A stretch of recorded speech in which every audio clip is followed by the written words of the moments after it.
uma atualização sobre pré-eclâmpsia. Finalmente chegou a nossa tão sonhada atualização de pré-eclâmpsia. Por quê? Porque nós tivemos a atualização da COG, tivemos a atualização da Sociedade Internacional de Hipertensão na Gestação, da FIGO, e estava muito confuso porque cada sociedade de um jeito, e aí a gente não sabia qual seguir, não tínhamos uma atualização tão recente do Ministério da Saúde, então estava muito confuso mesmo. O manual de alto risco do Ministério da Saúde deixou muita coisa em aberto, provavelmente porque sabiam que ia sair essa atualização, então a gente estava aí um pouco perdido. Nos nossos materiais a gente colocava todas as referências, com medo aí de ser cobrado na prova de vocês alguma referência diferente. Mas agora a gente teve uma atualização, a atualização da rede de estudos brasileira de hipertensão na gestação, que é o grupo de experts que faz todas as atualizações da FEBRASGO, atualizações do Ministério da Saúde. Então, a FEBRASGO e o Ministério da Saúde provavelmente vão seguir aí essa nova atualização de pré-eclâmpsia. Então eu trouxe aqui para vocês, porque ficou muito boa mesmo essa atualização, ficou muito legal, deu uma facilitada para o aluno, e eu tô apostando aí que isso pode cair na sua prova, tá? Então fiquem muito ligados, compartilhem esse vídeo, mande para os amigos que vão prestar prova de residência, prova do Revalida, prova do PEGO, prova do R+, para vocês terem uma ideia. Nas questões do R+, da Unifesp desse ano, já caíram coisas que estavam nessa atualização. Então, eu tô apostando que vai cair essa atualização nas provas de residência médica desse ano, então fiquem muito ligados nisso. Bom, eu vou falar cada uma das atualizações que a gente teve, começando com a classificação. Na verdade, a classificação não mudou muito, mas se vocês pegarem a última atualização da COG, a gente dividia a hipertensão arterial crônica, a hipertensão essencial, hipertensão secundária, hipertensão do jaleco branco, hipertensão mascarada, e também tinha a hipertensão transitória. E aí agora eles resolveram que vai ter só a hipertensão arterial crônica.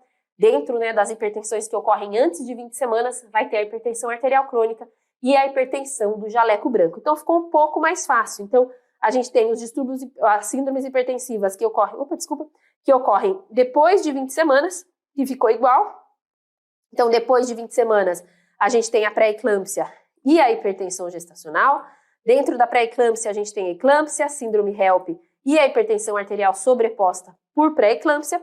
E a hipertensão arterial antes de 20 semanas, a gente vai ter a hipertensão arterial crônica e a hipertensão do jaleco branco, tá? Então agora a classificação ficou um pouco mais fácil, aí tirou aquele monte de tipo de hipertensão dentro de hipertensão arterial crônica, tá?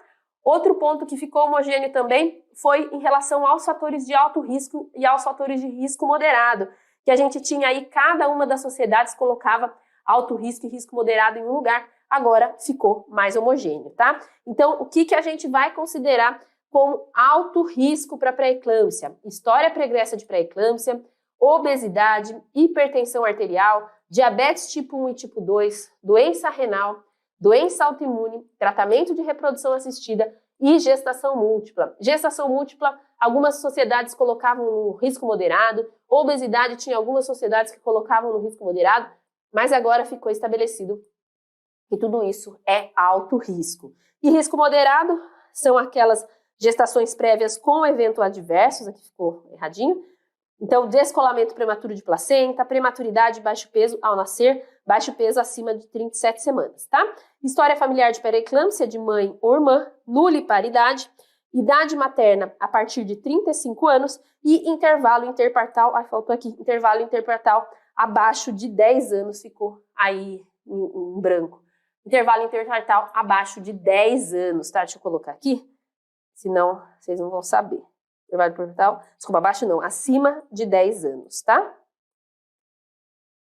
Então esses são os fatores de risco moderado, que a gente precisa ter 2 desses fatores para a gente dizer que essa mulher tem um alto risco de desenvolver pré-eclâmpsia. Quando tem um risco alto, um único fator já é suficiente para a gente considerar que é uma gestante de alto risco para desenvolver pré-eclâmpsia. Antes a gente tinha também os fatores sociodemográficos, então situação de pobreza, mulheres negras, e isso agora não está mais. Eu até achei estranho, porque é um fator de risco moderado, mas não está nesse protocolo atual as alterações sociodemográficas, tá? Saíram aqui dos fatores de risco moderado, tá? Então ficou gravidez prévias com eventos adversos, história familiar de pré-eclâmpsia, nuliparidade, idade materna a partir de 35 anos e intervalo interpartal maior do que 10 anos, tá? Outra coisa que mudou, na verdade que também ficou mais claro na nossa cabeça, é a prevenção de pré-eclâmpsia. Então agora a prevenção de pré-eclâmpsia, então, com aspirina, né, para pacientes que têm um fator de alto risco ou 2 fatores de risco moderado ou rastreamento combinado, a gente vai fazer aspirina, né, na dose de 100 a 150, aqui no Brasil a gente tem o comprimido de 100, a gente vai começar a partir de 12 semanas e preferencialmente antes de 16 semanas, mas a gente pode começar até 20 semanas. Antes, os protocolos falavam só em 16 semanas, então esse protocolo veio falar que pode começar até 20 semanas, tá? Então, se você pega uma gestante que começou o pré-natal, por exemplo, com 18 semanas, você pode começar a aspirina. Antes, pelos protocolos, não podia, tá?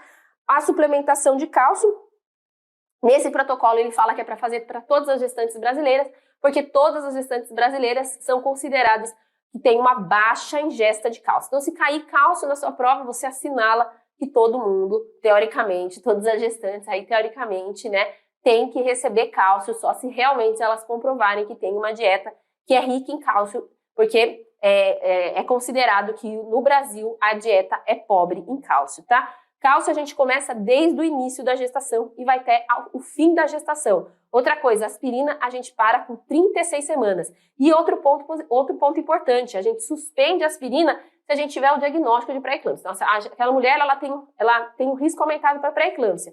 A gente vai dar aspirina. Se ela desenvolver pré-eclâmpsia, a gente vai suspender a aspirina. Então, a gente mantém a aspirina só se ela não desenvolver pré-eclâmpsia. Se ela desenvolver, a gente vai suspender a aspirina a partir do diagnóstico de pré-eclâmpsia, tá?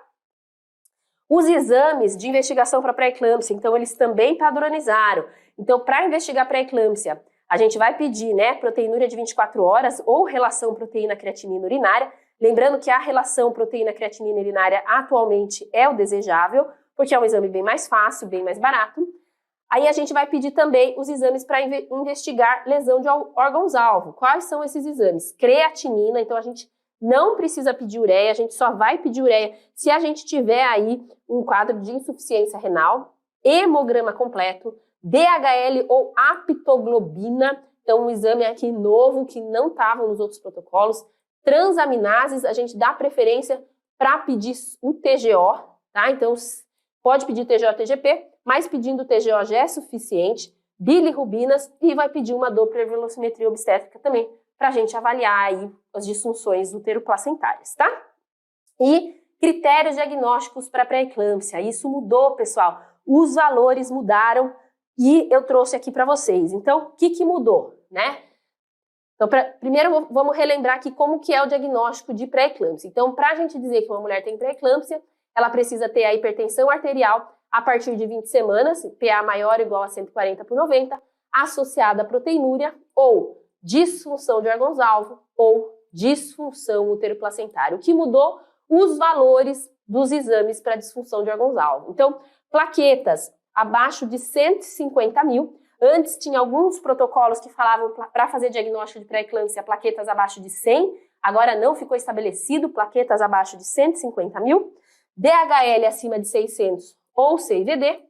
Transaminases acima de 40, tinha alguns lugares que eu colocava acima de 70, agora ficou certo, transaminases acima de 40. E antes também colocavam 2 vezes o normal, agora a gente pode usar transaminases acima de 40.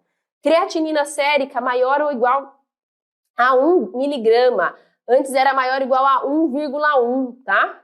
Edema pulmonar que manteve e as alterações aqui neurológicas que indicam iminência de eclâmpsia ou eclâmpsia, tá? Então, plaquetas 150 mil, abaixo de 150 mil, transaminases acima de 40 e creatinina sérica acima de 1, tá? E os critérios de gravidade para pré-eclâmpsia, lembrando que a gente não deve usar o termo pré-eclâmpsia grave ou pré-eclâmpsia leve, a gente deve usar o termo pré-eclâmpsia com sinais de gravidade ou com sinais de lesão de órgãos-alvo ou pré-eclâmpsia sem sinais de lesão de órgãos-alvo. Então, quais são os critérios que a gente vai utilizar para gravidade?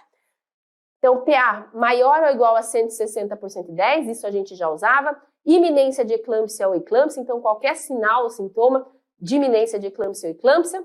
Insuficiência renal, agora a gente usa o critério como a creatinina acima de 1,2 miligramas ou oligúria abaixo de 500 ml em 24 horas, então esses valores também mudaram, tá? Síndrome HELP, então se tiver plaquetopenia, hemólise e comprometimento hepático, edema pulmonar e entrou aqui também dor torácica, então se a mulher tem dor torácica, também entra como critério de gravidade para pré-eclâmpsia, tá? Um outro ponto que apareceu aqui, já tinha aparecido nos últimos guidelines aí da Sociedade Internacional, vocês vão encontrar nas nossas aulas, porque as nossas aulas já estavam atualizadas com o guideline do ano passado, internacional, mas aqui agora ficou bem claro, a gente não tinha nenhum guideline brasileiro falando dos biomarcadores para o diagnóstico de pré-eclâmpsia, e agora apareceu. Então, eu estava postando no passado que podia cair nas provas, não caiu, mas nesse ano, agora que tem guideline brasileiro, com os biomarcadores de diagnóstico, eu estou achando que isso vai cair nas provas desse ano, tá? Então, quais são os biomarcadores do diagnóstico de pré-eclâmpsia? A gente tem o PLGF isolado ou a razão Soluble-Fleet PLGF. Eles ajudam no diagnóstico nos casos suspeitos. Então, se a gente tem uma paciente que já tem os critérios diagnósticos para pré-eclâmpsia, a gente não usa esses biomarcadores. A gente vai usar para aqueles casos que a gente ficou na dúvida. Aí sim a gente vai usar esses biomarcadores. Por quê? Porque esses biomarcadores, eles se alteram antes dos exames clássicos que a gente acabou de falar. Então, eles não devem ser feitos para confirmar o diagnóstico se os outros exames já tiverem sido alterados. E eles não devem ser utilizados também para a gente definir conduta. E nem utilizados para gestantes que não têm suspeita de pré-eclâmpsia. Então, não é para fazer para todo mundo, tá? E aí, como que a gente vai interpretar esses biomarcadores? Então, se a razão Soluble-Fleet PLGF for menor do que 38, ou menor ou igual a 38, a gente exclui o diagnóstico de pré-eclâmpsia na próxima semana. Se a razão Soluble-Fleet PLGF for maior que 85 antes de 34 semanas ou maior que 110 depois de 34 semanas, tem uma alta suspeita de pré-eclâmpsia e essa mulher vai fazer todo o acompanhamento para pré-eclâmpsia, tá? E o PLGF isolado, quando ele tiver maior do que 110, a gente já faz o diagnóstico de pré-eclâmpsia, tá? Em relação ao diagnóstico de síndrome HELP, os valores de exames também deram uma mudada. Na verdade, o valor que mudou foi o TGO-TGP, que antes eles colocavam só 2 vezes o nível superior. Agora a gente tem aqui o valor que é acima de 70, plaqueta se manteve abaixo de 100 mil. E como hemólise, a gente pode considerar o DHL acima de 600, os esquizócitos, podemos considerar também bilirrubina maior do que 1,2 e a aptoglobina abaixo de 25, também pode entrar aí como diagnóstico de hemólise, tá? Que é um dos exames aí mais específicos para hemólise. E em relação à prevenção e tratamento de pré-eclâmpsia, o que mudou? Isso também já estava nos nossos livros, porque isso estava no protocolo do ano passado da Sociedade Internacional, mas aqui no Brasil a gente não tinha tido ainda essa atualização. Então, o que mudou aqui? Que a gente vai fazer sulfato de magnésio, então a gente já sabia que fazia para todas as gestantes com pré-eclâmpsia com sinais de gravidade, com iminência de eclâmpsia, síndrome HELP, só que agora a gente também vai fazer para hipertensão de difícil controle, mesmo as pacientes assintomáticas, tá? Então, se a gente tem uma gestante com hipertensão grave, né, acima de difícil controle, mesmo que elas estiverem assintomáticas, a gente vai fazer o sulfato de magnésio, tá? E os critérios para resolução da gestação. Isso também mudou, né? A COG tinha os critérios, a Sociedade Internacional tinha os outros critérios, e agora a Sociedade Brasileira aí deixou aí padronizado, tá? Então, quando que a gente vai resolver a gestação independente da idade gestacional? Se a mulher tiver síndrome HELP, iminência de eclâmpsia refratária ao tratamento, então não apenas a iminência de eclâmpsia, precisa ser refratária ao tratamento. Então, se a gente tiver uma iminência de eclâmpsia que não foi refratária ao tratamento, a gente não precisa interromper a gestação. Eclâmpsia sempre vai interromper. Descolamento prematuro de placenta, hipertensão arterial grave refratária ao tratamento com 3 drogas antihipertensivas, aí sim a gente vai ter que resolver a gestação. Alterações laboratoriais progressivas, insuficiência renal, edema agudo de pulmão ou comprometimento cardíaco, hematoma ou ruptura hepática e as alterações de vitalidade fetal, diástole reversa de artéria umbilical, cardiotocografia categoria 3 ou morte fetal. Então, nesses casos, a gente resolve a gestação independente da idade gestacional, tá? E as outras situações, então, aqui, uma tabelinha aqui para gente resumir a conduta na pré-eclâmpsia grave. Então, pré-eclâmpsia grave, se tiver essas complicações que eu falei para vocês, independente da idade gestacional, a gente vai resolver a gestação. E aqui mudou também. Então, para a gente resolver a gestação sem complicação, essa mulher tem que estar abaixo de 23 semanas ou acima de 37 semanas. Antes, os protocolos falavam acima de 34. Agora, entre 34 e 37 semanas, esse protocolo atual fala para a gente esperar um pouquinho mais. Se a gente fez o sulfato de magnésio, então as mulheres com pré-eclâmpsia grave, todas vão fazer sulfato de magnésio. A gente fez sulfato de magnésio, essa mulher estabilizou, a vitalidade fetal tá boa, então os exames melhoraram, ela está estável clinicamente, a gente pode tentar aguardar mais um pouquinho. Mesmo que a gente não precise fazer o corticoide. Então, se a gente conseguir, tiver no centro, que a gente consegue internar essa mulher, que a gente consegue fazer o acompanhamento diário, a gente pode esperar mais um pouquinho. Não precisa resolver a gestação só porque ela está com mais de 34 semanas, como era o protocolo antes, tá? Então, entre 23 e 34 semanas sem complicações, a gente sempre vai tentar fazer uma conduta expectante para fazer a corticoterapia. Agora, a gente tem também, nesse novo protocolo, que entre 34 e 37 semanas, a gente também deve tentar conduta expectante. Então, resolução mesmo para pré-eclâmpsia grave sem complicações, a gente deve fazer a partir de 37 semanas.